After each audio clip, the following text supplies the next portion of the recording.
who's the Director General of TSPSI. As I said, unfortunately, he could not come in person, but it's a recorded presentation. So, without any much delay, let's go to the presentation. As I said, bio is part of your booklet. Play the presentation, please.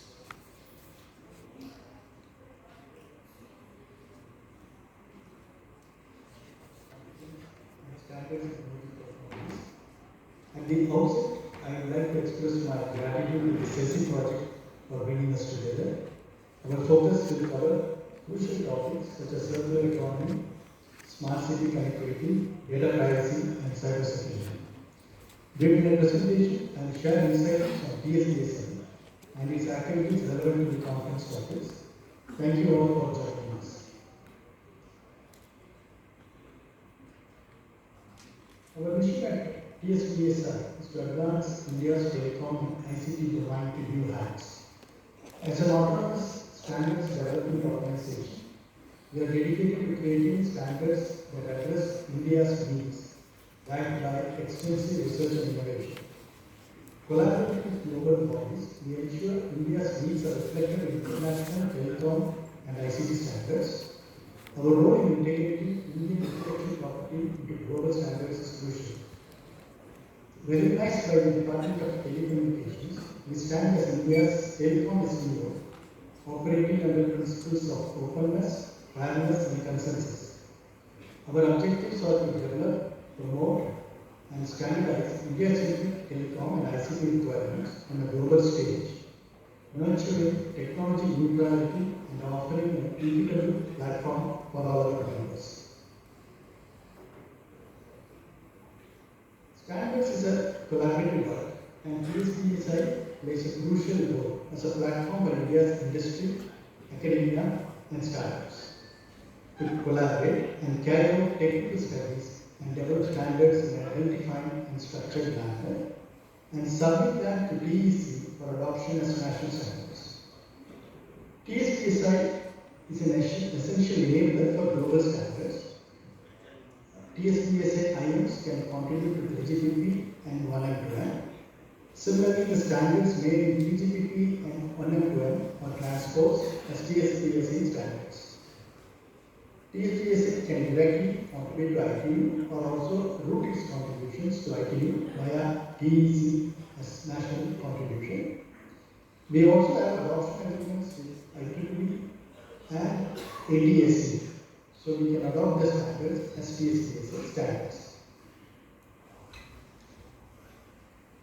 I would now like to highlight joint work between TSPSI, HC, and the European Union. We have a cooperation agreement with HC to work together on regional and international standardization with the goal of building an interoperable global information infrastructure. We also teamed up with HC under the India-EU ICT standardization project to support standardization activities.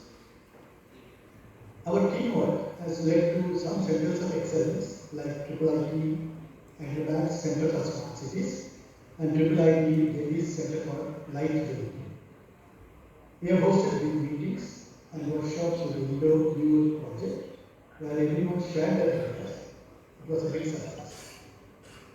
We are working with HC right now about doing even more together, especially in mobile edge computing. We have just started using some special standards from HC about IoT and NFW. These will help NCCS at the end of DOT in the preparation of ITSA, which is basically Telecom Security Assurance Requirements for telecom equipment.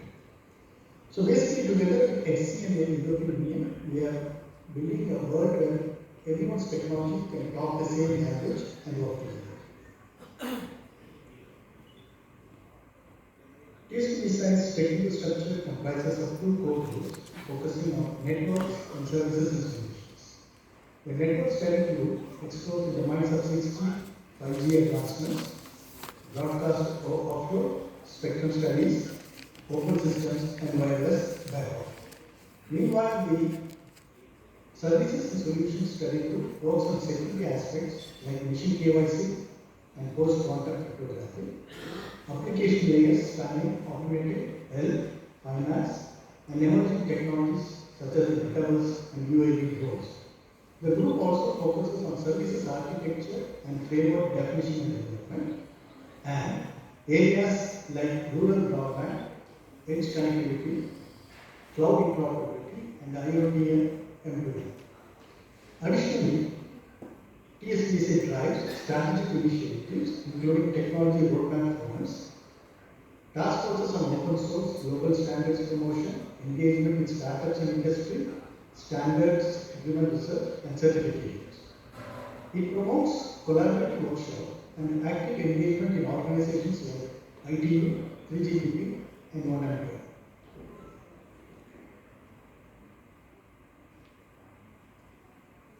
Coming to the current technical activities at TSDSA, we have in the area of smart cities and connectivity, TSDSA focuses on various critical aspects such as defining communication needs for the energy sector, exploring intelligent transport system communication standards, integrating communication with sensing at the application level, designing rural broadband services and architectures, and establishing common edge connectivity to support public utility services. In the area of security, privacy, and circular economy, TSDSI focuses on the following key aspects: securing AI ML model transfers in 5G, safeguarding location privacy against authentication delay attacks in 5G, developing security measures for the upcoming 6G network, designing advanced network security architectures for 5G and beyond, and exploring cost-effective data service models in the evolving telecom landscape. We also have TRIP forums which focus on IoT and M2M, quantum communications, and automated electric roadmap transport alongside study groups. Specifically, the IoT M2M TRIP forum is developing white papers, notably on smart cities, agri-tech, and fintech, offering insights into deployment opportunities, challenges, and strategies for pilots, testbeds, field trials, and policy support for concerned industries.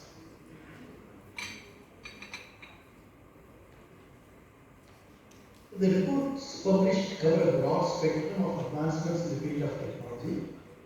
They cover various domains such as 6G, 5G enhancements, broadcast convergence, applications and verticals, services architecture, and security.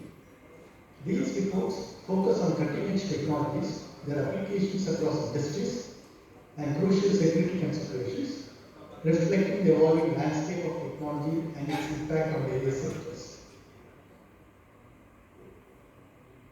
So that brings me to the end of the presentation. Thank you all for joining us. Thank you, sir, and thank you, TSDSI team, for organizing it. With that, let's move on to our next speaker, Mr. Sesei, who is the director with the Energy and Resource Institute, formerly known as STERI. Who is yours?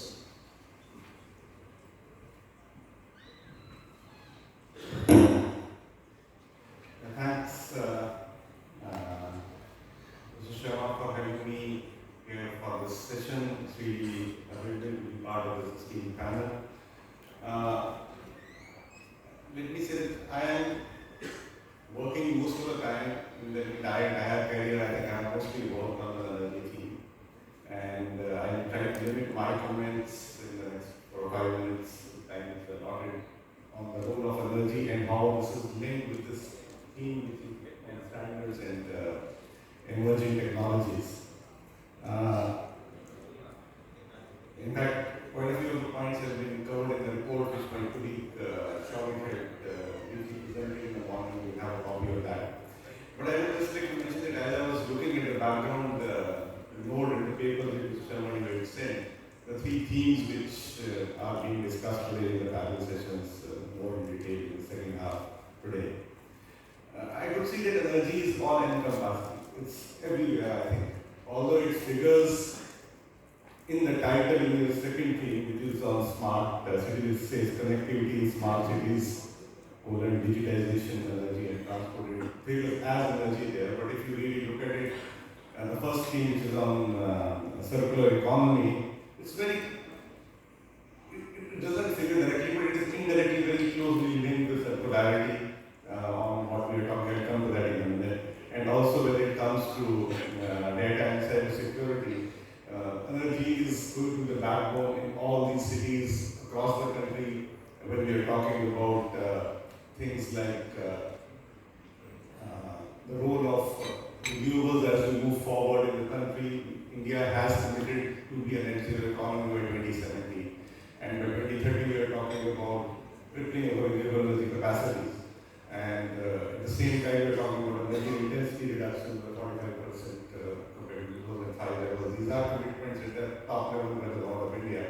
But as we move forward in this direction, I think the role of digitization will become extremely important, at least in the electricity sector I see. Because very clearly, when we have been used to, ever since the industrial revolution, ever since the boilers were invented, we are used to having electricity 24/7. It's a constant supply. We used to have that. Nuclear plants give you 24/7. But as we are moving towards renewable energy, sun does not shine 24 hours. We'll be able to produce electricity only when the sun is shining, and we'll be able to produce electricity from wind only when the wind is blowing. So the role of having this digitization, the role of these technologies and how the standards are going to become important. I think we do have a national smart grid vision, but I can just give a small example. I think we were doing as Sesei, a small project when this whole thing was launched in the city of Panipat. Just for 3 substations, we wanted to make them fully automated, nationally compliant, the way the Japanese grids are there. We collaborated with some of the Japanese partners. But let me say, I think we wanted to complete that in 2.5 years, but it went on for almost 4 years, because I think the issues related to the standards and all which we were thinking at that time, the early part, those were not really compliant. So even in the issues of the smart metering we were talking about, I think these whole topics, things like demand side management, demand response, all these things are going to become extremely important when we are talking about the new technologies and the integration of energy systems in the urban landscape. And just as another related point, I think the key point is that as the demand for electricity and energy increases in urban systems, as we talk about smart cities, I think in the second topic at least, even in the city like Delhi, the peaks are going to become extremely steeper as we move forward. And the variability in the electricity demand between the seasons and between in 24 hours, these are going to become steeper, and the role of the standards, the role of having a resilient electricity system will become extremely important in all these aspects. I would also like to mention that all these things are also leading to a situation that we will have the need for manpower in all these fields, trained to handle these kind of new things which are coming up, new technologies which are coming up. Government of India did announce the National Green Hydrogen Mission a few less than a year back, and this one single scheme of the Green Hydrogen Mission which was announced, it's I would say a fairly ambitious program of Government of India, talking about $2.4 billion dollars to be spent on promoting green hydrogen to new technologies, new electrolyzer manufacturing, providing incentives for that, pilots, R&D, and these will require, I think,